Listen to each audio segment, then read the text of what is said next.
septembre 2023, à 23h11, pendant 30 longues secondes, le plus important tremblement de terre enregistré par les stations sismiques de l'histoire du Maroc ravage l'ouest de l'Atlas avec une magnitude qui atteint 6,8.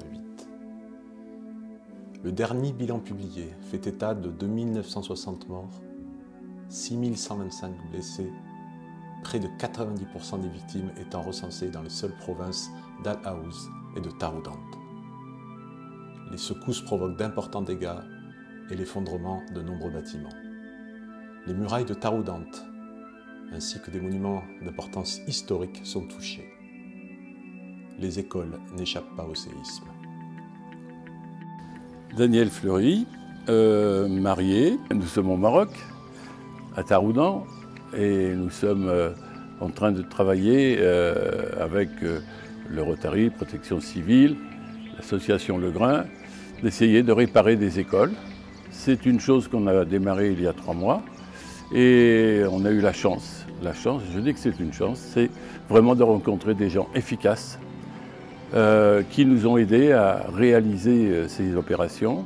Il y a une école qui se termine bientôt et c'est extraordinaire, donc on est très motivés. C'est parce que tout le monde a fait son job et dans de très bonnes conditions et ça nous encourage certainement à continuer un peu plus tard.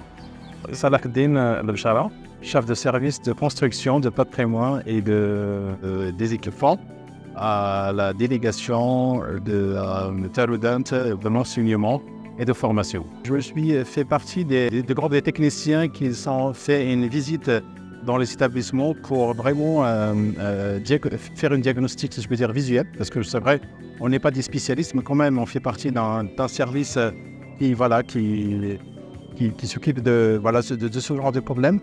Mais vraiment, ce qui était vraiment touchant, c'est si je peux dire, l'état psychique de ces élèves et de leurs familles. Parce que parmi nous, il y a des élèves qui ont perdu leurs parents, et vraiment, c'était vraiment pas facile. Alors, je m'appelle Iman Adouche, je suis une étudiante de première année baccalauréat Sciences Maths du lycée Ibn Sulayman Redani. Je suis en train de préparer, parce que c'est le 6e, le première année bac, il marque mon parcours scolaire. Et voilà, tout était cassé. Psychiquement, j'avais pas très peur, mais après, quand je vois les dégâts au niveau de mon lycée, des personnes qui sont mortes, etc., j'ai vraiment très touchée. Vous êtes amies dans la vie? Oui, nous sommes des c'est ma voisine. Des voisines, des sœurs, tout. Dès la naissance, on est tous les deux. Notre lycée, elle est au centre de la ville. C'est un lycée qui est très ancien, très connu. Très connu, célèbre, oui. Oui. On peut dire que c'est le meilleur lycée ici, à Taroudant, public. Oui. C'est la première chose que tu penses après le séisme. C'est ton ami? Oui, c'est ton ami. C'est de savoir est-ce que toute ta famille, tous tes amis sont dans une bonne situation. Alors, ils sont en bonne santé, est-ce qu'il n'y a pas de perte de quelqu'un? Alors, c'est ça. Et après ce jour-là, pour moi, je vois des changements au niveau de notre relation. C'est qu'on est devenu plus proches et aussi très gentils. Car on ne sait jamais, demain je peux être... Moi, comme ça, voilà. On ne sait pas. Qu'est-ce qui va être? Avant de finir, j'aimerais remercier aussi la directrice régionale, le directeur provincial. Et aussi, on veut remercier l'association La Graine et aussi la protection civile qui nous a aidés à savoir les gestes de secourisme. Alors, si jamais, on ne sait pas, on a eu une autre expérience avec le séisme, on sait comment on va réagir, on sait comment on va faire. Bonjour tout le monde, je me présente, je m'appelle Brada Tahar, je suis actuellement président du club Rotary Vallée du Sus à Gadir. De profession médecin, je suis chirurgien dentiste, et marié, 2 enfants, et on est maintenant avec nos amis qui n'arrivent de France, de l'association Le Grain et de Protection Civile, avec notre ami Daniel qui présente le club de Perpignan. On est dans une école, maintenant on est en train de donner les premiers cours de secourisme. On est ravis de rencontrer ces gens d'abord sur le plan humain et sur le plan professionnel. Donc c'est extraordinaire ce qu'ils sont en train de faire. Thierry Lascombe, président de la protection civile de l'Aude. Qu'est-ce que tu es venu faire ici? Une aventure humaine. Une aventure humaine, une mission humanitaire, de la formation pour les gens qui souhaitent la recevoir sur l'équivalent des gestes qui sauvent qui sont prodigués en France, avec une population qui est mélangée d'hommes, de femmes, de jeunes, de professeurs, donc des étudiants, des professeurs et des membres de différentes organisations comme le Croissant Rouge. Ensuite, on a récupéré également les pompiers, les gendarmes. Vous êtes venu avec l'association Le Grain pour accompagner suite au tremblement de terre, mais évidemment, ces formations-là, elles dépassent le cadre d'un tremblement de terre. C'est vrai qu'elle permet de répondre à une demande ponctuelle quand il se passe un événement majeur, mais elle permet également de prendre en charge quelqu'un dans son foyer, donc ça peut être à la maison, à l'école, dans la rue. Donc c'est de rendre l'apprenant, la personne qui va se former, citoyen secouriste et premier maillon de la chaîne des secours. Humainement, tu fais ça pourquoi? Qu'est-ce que ça t'apporte de venir ici? Je sais que tu es au Sénégal aussi. Oui, c'est partage de valeurs communes, aider les autres, voilà, pouvoir répondre au maximum de personnes la formation, parce qu'on se dit que si on arrive à permettre à une personne de sauver une autre, c'est une vie de sauver, c'est une vie de gagner. Transmettre aux gens qui ont envie d'apprendre, je crois qu'on est là pour ça, parce que les personnes les plus jeunes vont rester sur place quand nous on sera partis, et puis transmettre les informations et la formation qu'on a reçue de nos prédécesseurs. Voilà, donc l'idée c'est de transmettre la fraternité au sens large et puis partager des moments de cohésion, de bonheur. Ça n'a pas de prix, donc on le fait de façon bénévole, comme l'association Le Grain. Donc c'est vraiment une aventure humaine. Okay. Sandrine, qu'est-ce que tu fais là? Je donne des cours pour sauver des vies.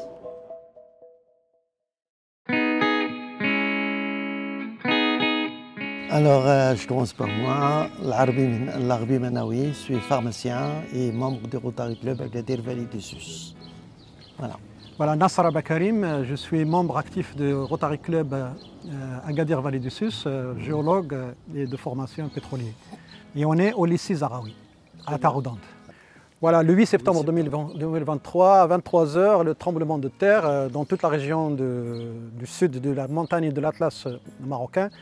Et l'épicentre est à 200 km à peu près d'ici, de la région de Haouz, au sud de Marrakech.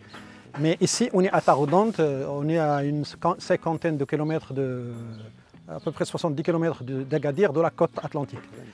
Et le séisme, il a touché toute cette zone-là, essentiellement à la montagne, mais aussi dans la plaine, là où on se trouve, là où il y a ce lycée-là, à l'intérieur de la ville de Taroudant. Donc on est venu, le lendemain du tremblement déjà, on est venu pour visiter la région, pour voir ce qui se passe, l'aide qu'on peut apporter à la population.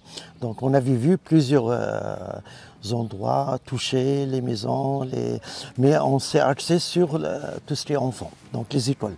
Donc on s'est tourné vers la délégation de l'enseignement de Taroudant. Ici, eux, justement, qui nous ont montré plusieurs écoles dans la région. Et parmi ces écoles, ce collège, le collège Zahraoui. Donc quand on est venu visiter ici, il y avait les 4 classes qu'on voit derrière nous qui sont peintes en violet et blanc.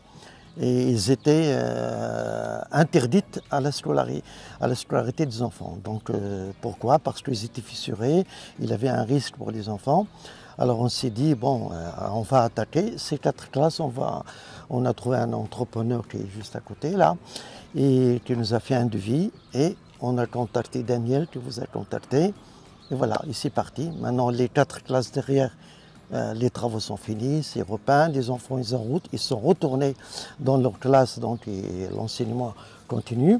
Avant, ils étaient répartis à droite et à gauche dans les autres classes, donc les autres classes se retrouvent en surnombre. Maintenant, tout est rentré dans l'ordre. Et une fois que c'est terminé, maintenant on s'occupe des vestiaires, les toilettes pour les garçons et pour les filles, et de l'autre côté aussi, les vestiaires pour les terrains de sport.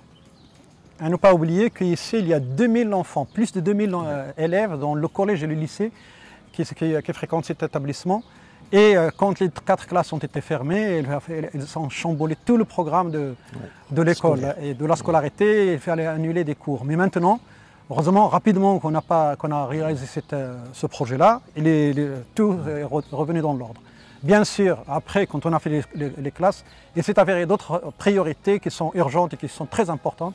C'est les sanitaires pour les filles et pour les garçons. Et ce qu'on est en train de faire, c'est l'extension du projet. Alain, oui, c'est toi qui as le carnet de chèques. Ce bloc, il est beau. Mais je suis radin. Ce bloc, il est beau, mais celui-là, il le gâche un peu. Donc moi, c'était une proposition.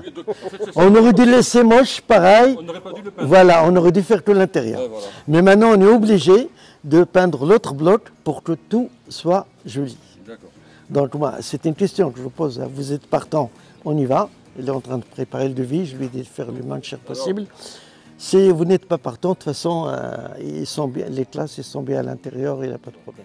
Alors, le choix du grain, dès le départ, a été de maîtriser en totalité l'utilisation des fonds qui leur ont été confiés par les donateurs. C'est un choix absolu. Les gens nous ont fait confiance en nous donnant des moyens financiers. On ne peut pas galvauder cette confiance. Donc, lorsque on fait une opération, c'était souvent au Burkina ou ici maintenant au Maroc, on ne débloque les fonds que sur justificatif d'avancement des travaux. Je m'appelle Youssef Sidrissa, Société Jaolan Travaux. C'est vous qui faites les travaux donc, de la reconstruction? Ça va, on arrive à 80% des travaux. Humainement, tu as déjà fait plusieurs voyages. Qu'est-ce que ça t'a apporté? Est-ce que tu as un moment marquant? Alors, évidemment, ça apporte énormément sur le plan humain. Les voyages sont la suite logique de l'investissement que nous avons en France pour recueillir des fonds. Et le contact avec la population est quelque chose d'absolument essentiel et fondamental. Évidemment, nous sommes sur des cultures complètement différentes et c'est justement là la richesse. Avec une affection particulière pour les enfants en milieu scolaire, évidemment, affection qui nous rendent immédiatement et voilà, qui nous touche énormément. Ça veut dire que quand vous partez pour un voyage humanitaire comme ça, chacun paye ses billets d'avion et ses nuits d'hôtel? Et oui, on pourrait croire que nous partons comme ça, tout frais payé. Non, non, pas du tout. Nous payons l'ensemble des frais du voyage, que ce soit l'avion, l'hôtel, la restauration, les transports. Je voulais juste te sensibiliser à ça, après tu vas voir les autres. Cyril. Tu es filmé et enregistré. Encore une fois, merci pour votre présence et pour votre engagement.